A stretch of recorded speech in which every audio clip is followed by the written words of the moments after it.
Et si le problème n'était pas ton manque de discipline, mais un marketing qui n'a jamais été pensé pour toi? On te dit qu'il faut être partout à la fois, poster sans relâche, appliquer à la lettre la stratégie de ta coach. Mais chez les entrepreneurs hypersensibles, atypiques, parfois neurodivergentes, cette logique épuise plus qu'elle n'aide. Peut-être que tu as fini par rejeter le marketing en bloc, blessé par des méthodes jugées trop agressives. Ou peut-être encore que tu te formes sans relâche, sans jamais oser vraiment vendre, et que tu t'épuises dans une forme de procrastination active. Dans cet épisode, je démonte les 5 erreurs qui bloquent le plus souvent ces entrepreneurs sensibles dans leur marketing, et je t'explique comment trouver ta propre voie sans jamais avoir l'impression de te trahir.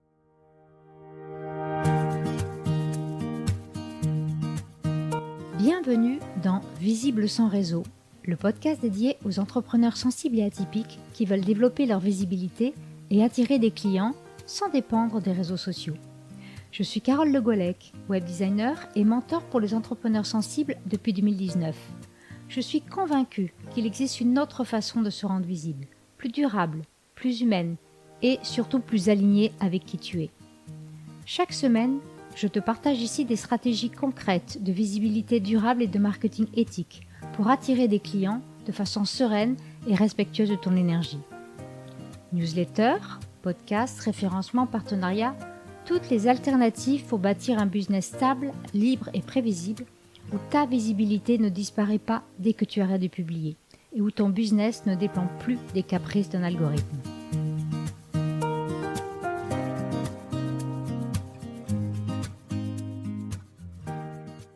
Tu as l'impression que pour vendre, tu dois poster sur tous les réseaux, te rendre visible partout à la fois, ou te forcer à faire des appels de vente hyper rigides qui ne te correspondent pas. Au point où tu penses que le marketing et la vente, ce n'est vraiment pas pour toi. Dans cet épisode, je veux te montrer qu'il existe d'autres façons de promouvoir ton activité tout en restant aligné avec tes valeurs, et je vais t'aider à éviter les erreurs que je vois très souvent chez les entrepreneurs hypersensibles, atypiques, voire neurodivergentes.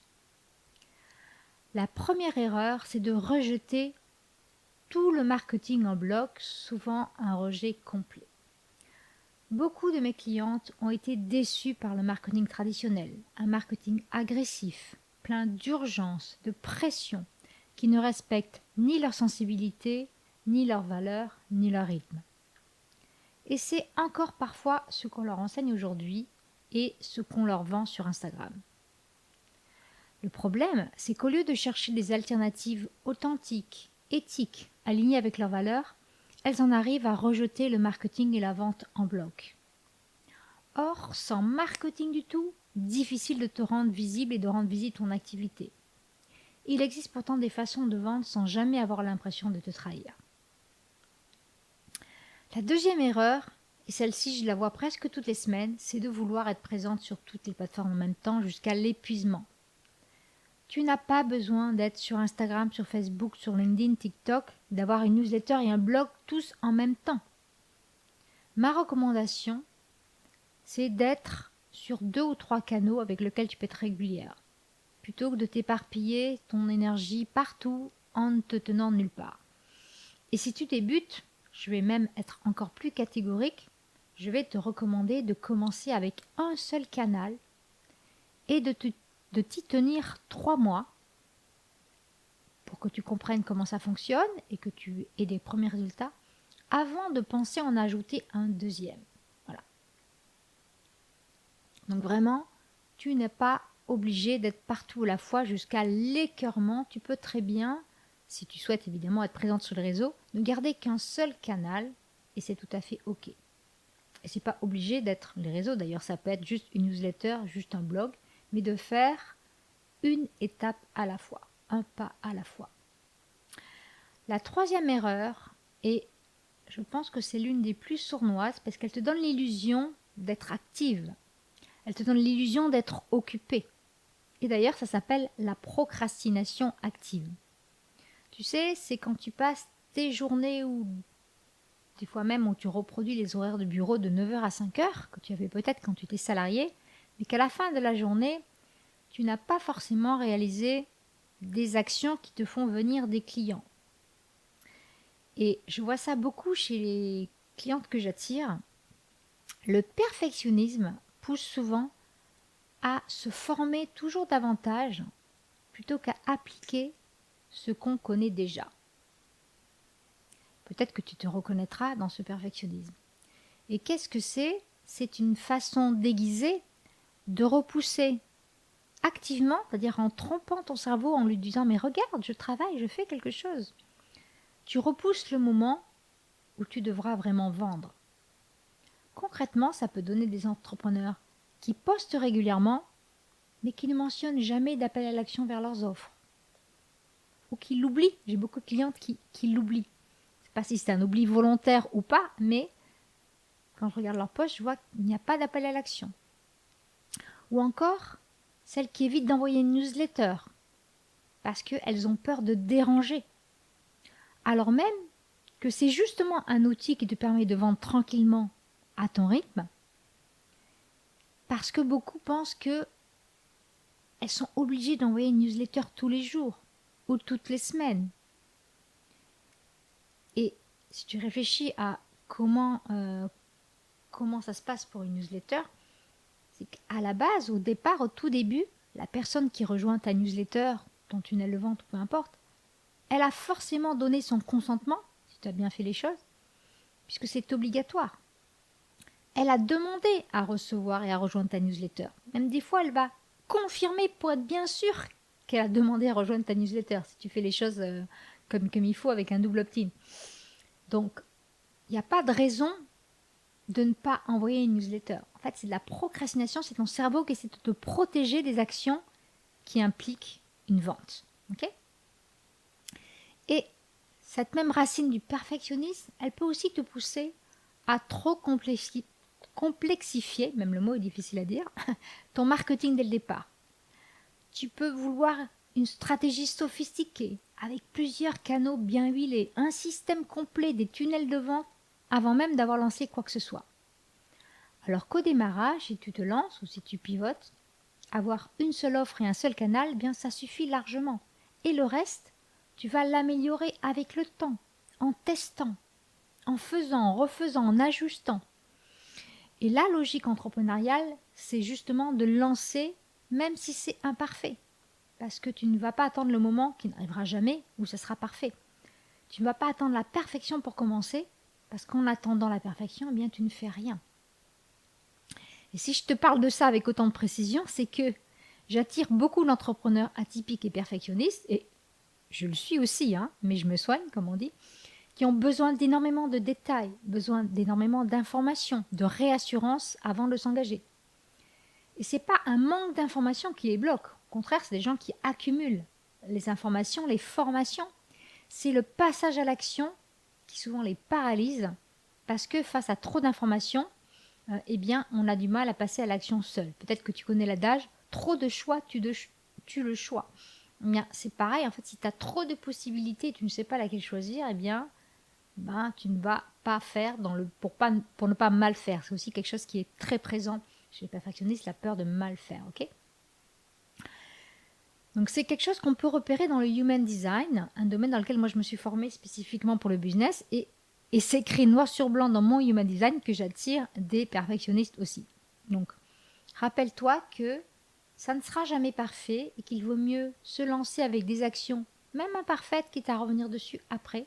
On n'attend jamais le 100% pour lancer et améliorer au fur et à mesure. Et on rajoute au fur et à mesure et c'est comme ça qu'on progresse. Okay ? La quatrième erreur, c'est le mythe du succès instantané. C'est vouloir des résultats immédiats et changer de stratégie trop tôt. Alors ce mythe du succès instantané, il peut te pousser à espérer des résultats rapides. Et malheureusement, les réseaux sociaux, là aussi, ils ont véhiculé ce mythe de tu vas faire des revenus passifs en sirotant ta margarita au bord de la piscine. J'exagère à peine puisque depuis 2018, c'est un peu ce qu'on nous a vendu, ce qu'on nous a vendu, je veux dire. Et quand ces résultats ne viennent pas assez vite ou aussi vite que ce qu'on t'a promis, on va dire, au lieu de te dire que une stratégie, elle a juste besoin de temps pour porter ses fruits, au moins 3 mois, ok ?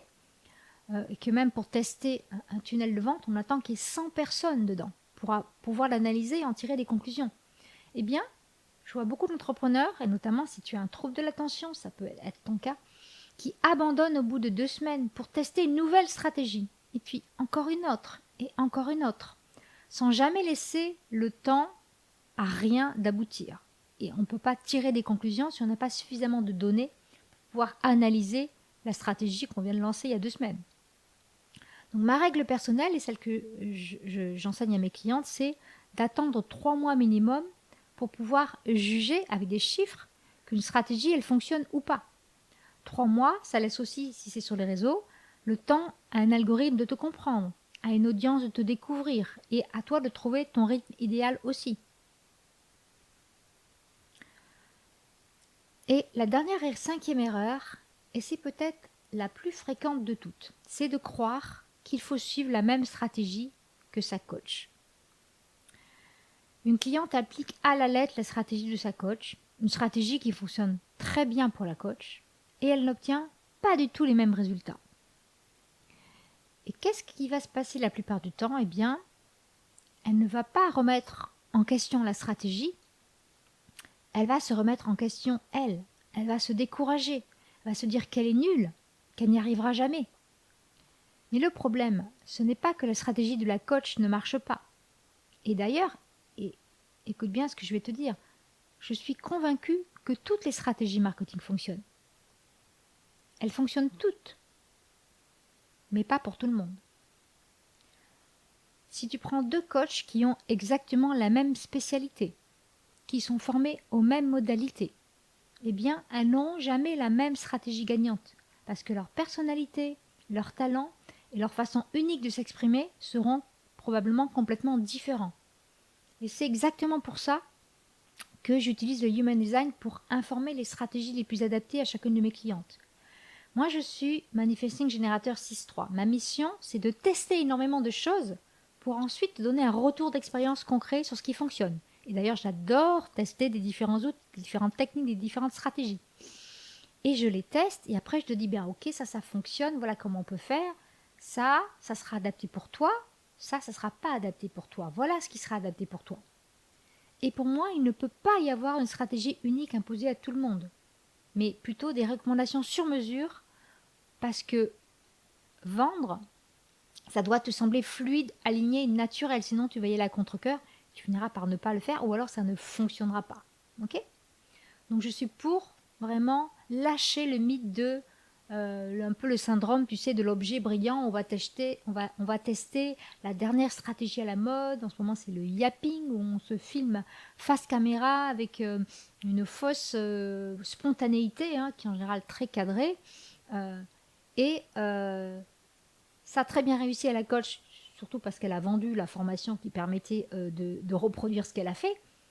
Mais si toi, tu détestes l'idée de te parler en vidéo, ça peut être une stratégie pour toi. Peut-être que pour toi, la stratégie qui va être la plus alignée, c'est d'écrire. Ou ça va être de parler. Et que donc pour toi, faire des podcasts publics ou des audios privés, ça va être tellement plus simple. Tu n'auras pas besoin de te montrer, tu n'auras pas besoin de te maquiller. Tu peux faire ça en pyjama si tu veux. Et pour toi, ça sera ce qui est le plus simple.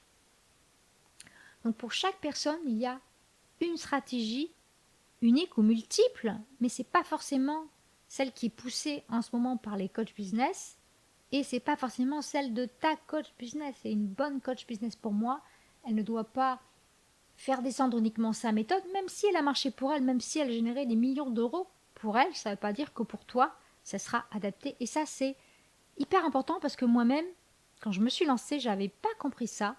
Et j'ai testé plein de choses avant de comprendre que si ça marchait pas, c'était pas de ma faute. C'était juste que c'était pas fait pour moi. Alors heureusement, j'avais beaucoup d'énergie, donc j'ai pu tester ça sans me cramer. Mais quelqu'un qui va être par exemple un projecteur, qui va avoir moins l'énergie qu'un manifesting générateur ou un générateur, eh bien, se forcer à suivre des stratégies non alignées, mais ça peut finir en burn-out. Donc attention à bien être vigilant là-dessus. Et je t'invite à te déculpabiliser, c'est si ça n'a pas fonctionné. Si tu as testé une stratégie qui n'a pas fonctionné, ce n'est pas forcément de ta faute. C'est peut-être que c'était juste pas la bonne stratégie pour toi. Et le pire que je veux t'éviter, C'est vraiment cette impression d'être une marchande de tapis. Tout ce marketing agressif qui ne correspond ni à tes valeurs, ni à ta sensibilité. Et c'est pas une facilité parce que j'espère que je t'ai montré qu'il existait une autre voie. Et si tu veux savoir concrètement ce qui t'empêche aujourd'hui de vendre en étant aligné, j'ai créé un quiz gratuit pour t'aider à y voir plus clair et tu trouveras le lien dans la description de cet épisode. Si ce que tu as entendu aujourd'hui t'a parlé, laisse une note et un commentaire sur ton application de podcast préférée et partage-le autour de toi. C'est ta façon la plus puissante de m'aider à le diffuser et d'aider d'autres entrepreneurs sensibles comme toi à découvrir qu'il existe une autre voie loin des algorithmes. On se retrouve la semaine prochaine pour un nouvel épisode. D'ici là, rends-toi visible mais sans te cramer.